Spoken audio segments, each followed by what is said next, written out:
गोरेगाव हत्या प्रकरणी आता मनसे देखील आक्रमक झालेले आहे आणि त्यांनी नुकतंच गोरेगाव पोलीस स्थानकाचे पोलीस निरीक्षक यांना निवेदन दिलेलं आहे। नेमकं काय त्यांची मागणी आहे त्यांच्याकडून थेट जाणून घेऊया। सर, नेमकी काय आपली मागणी आहे? काही दिवसापूर्वी लोणेरे या ठिकाणी एक हत्याकांड झालं होतं। मुलीवरती बलात्कार करून तिचा खून करण्यात आला आणि आजही आरोपी अटक झालेले नाहीये। तर त्या निमित्ताने महाराष्ट्र नवनिर्माण सेना गोरेगाव पोलीस स्टेशनला निवेदन देण्यासाठी आली आहे।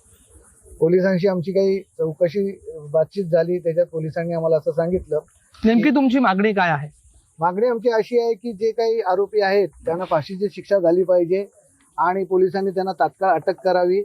पण पोलिसांशी आमचं काही संभाषण झालं तर पोलिसांनी आम्हाला सांगितलं की आरोपी अजून अटक झालेले नाही आहेत। तर काही आपल्याकडे जबाबदार मंत्री आहेत या रायगड जिल्ह्यातील, त्यांच्या सोशल मीडियावरती काही पोस्ट आहेत की त्याच्यावरती आरोपींना अटक झालेली आहे। पण पोलिसांशी आता आम्ही बोलणं केलं त्याच्यावरती, पण पोलीस म्हणतात की आम्ही आरोपींना अटक केलेली नाही। तर आम्ही ती काही पोस्ट सोशल मीडियावरती होती ती आज पोलिसांना आम्ही दाखवलेली आहे। तर त्यावर पोलीस म्हणाले की आम्ही हे विचार करू या गोष्टीचा। एकंदरीत आपण बघितलं तर गोरेगाव प्रकरणी मनसे आक्रमक झालेले आहे आणि आरोपीला फाशी शिक्षा द्यावी अशी मागणी जी आहे ती मनसेच्या पदाधिकाऱ्यांकडून केली जात आहे। ताज वैष्णव पार्टी मराठी, गोरेगाव, रायगड।